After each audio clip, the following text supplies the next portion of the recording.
ಸುಳ್ಯ ನಗರ ಪಂಚಾಯತ್ ಮುಂಭಾಗದಲ್ಲಿ ಹಲವು ವರ್ಷಗಳಿಂದ ತುಂಬಿರುವ ಕಸದ ರಾಶಿಯ ಬಗ್ಗೆ ಚಲನಚಿತ್ರ ನಟ ಹಾಗೂ ಕಿರುತೆರೆ ನಟ ಅನಿರುದ್ಧ್ ಹೇಳಿಕೆ ಭಾರೀ ವೈರಲ್ ಆಗಿದೆ. ಸುಳ್ಯದ ಮಹಶೀರ್ ಮತ್ಸ್ಯ ರೈತ ಉತ್ಪಾದಕ ಕಂಪನಿಯ ನಿರ್ದೇಶಕ ಹಾಗೂ ಬಿಜೆಪಿ ಮಂಡಲ ಸಾಮಾಜಿಕ ಜಾಲತಾಣ ವಿಭಾಗದ ಸಹ ಸಂಚಾಲಕ ಸುಪ್ರೀತ್ ಮೊಂಟಡ್ಕ ಅವರು ನಗರ ಪಂಚಾಯಿತಿ ಎದುರಿನ ಕಸದ ಚಿತ್ರಗಳನ್ನು ಅನಿರುದ್ಧ್ ಅವರಿಗೆ ಕಳುಹಿಸಿಕೊಟ್ಟಿದ್ರು. ಇದನ್ನು ನೋಡಿದ ಚಿತ್ರನಟ ಅನಿರುದ್ಧ್ ಅವರು ಹೇಳಿಕೆ ನೀಡಿದ್ದು, ನಗರ ಪಂಚಾಯಿತಿ ಕಸದ ರಾಶಿ ಬೆಟ್ಟದ ಹಾಗೆ ಇದೆ. ಹಲವು ವರ್ಷಗಳಿಂದ ಅದಕ್ಕೆ ಪರಿಹಾರ ಕಂಡುಕೊಂಡಿಲ್ಲ.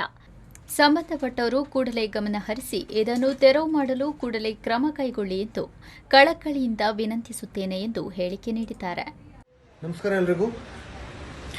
ಈಗಷ್ಟೇ ಮೀನುಗಾರಿಕೆ ಇಲಾಖೆ ನಿರ್ದೇಶಕರಾದ ಸುಪ್ರೀತ್ ಮೊಂಟಡ್ಕ ಅವರು ನನಗೆ ಒಂದು ಸಂದೇಶವನ್ನು ಕಳಿಸಿದ್ದಾರೆ ನನ್ನ ವಾಟ್ಸ್ಯಾಪಲ್ಲಿ.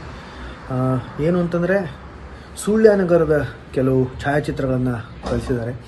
ಅಲ್ಲಿ ನಗರ ಪಂಚಾಯಿತಿಯಲ್ಲಿ ಕಸದ ರಾಶಿನೇ ಇದೆ. ಅದು ಒಂದು ದೊಡ್ಡ ಒಂದು ಬೆಟ್ಟನೇ ಇದೆ. ಅದು ಎಷ್ಟೋ ವರ್ಷಗಳಿಂದ ಅಲ್ಲಿ ಸ್ಥಳೀಯರು ಪ್ರಯತ್ನ ಪಟ್ಟರು, ಅದು ಹಾಗೇ ಇದೆ, ಅದಕ್ಕೆ ಪರಿಹಾರ ಸಿಗ್ತಾ ಇಲ್ಲ. ನಾನು ಈ ವಿಡಿಯೋ ಮೂಲಕ ಅಲ್ಲಿಯ ಸ್ಥಳೀಯರಲ್ಲಿ, ಅಲ್ಲಿ ಅಧಿಕಾರಿಗಳಲ್ಲಿ ಮತ್ತು ನಮ್ಮ ಪ್ರತಿನಿಧಿಗಳಲ್ಲಿ ಕಳಕಳಿಯಿಂದ ಕೇಳ್ಕೊತೀನಿ, ದಯವಿಟ್ಟು ಇದರತ್ತ ಗಮನ ಹರಿಸಿ ಇದಕ್ಕೆ ಆದಷ್ಟು ಬೇಗ ಪರಿಹಾರವನ್ನು ತಂದುಕೊಡಿ. ಧನ್ಯವಾದಗಳು.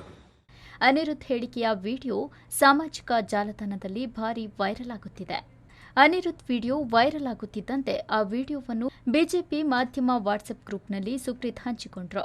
ಅನಿರುದ್ಧ್ಗೆ ಸುಳ್ಯ ನಗರದ ಕಸ ಸಮಸ್ಯೆ ತಿಳಿಸಿ ಆ ವಿಡಿಯೋ ಶೇರ್ ಮಾಡಿದ ಬಿಜೆಪಿಯ ಸುಳ್ಯ ಮಂಡಲ ಸಾಮಾಜಿಕ ಜಾಲತಾಣದ ಸಹ ಸಂಚಾಲಕ ಹಾಗೂ ಮಹಶೀರ್ ಮತ್ಸ್ಯ ರೈತ ಉತ್ಪಾದಕರ ಕಂಪನಿಯ ನಿರ್ದೇಶಕರಾದ ಸುಪ್ರೀತ್ ಮೊಂಟಡ್ಕ ಅವರನ್ನು ಬಿಜೆಪಿಯ ವಾಟ್ಸ್ಆಪ್ ಗ್ರೂಪ್ನಿಂದ ಸುಳ್ಯ ಬಿಜೆಪಿ ಕಾರ್ಯದರ್ಶಿ ಶುಬೋಧ್ ಶೆಟ್ಟಿ ಅವರು ತೆರವುಗೊಳಿಸಿರುವುದು ಈಗ ಚರ್ಚೆಗೀಡು ಮಾಡಿದೆ.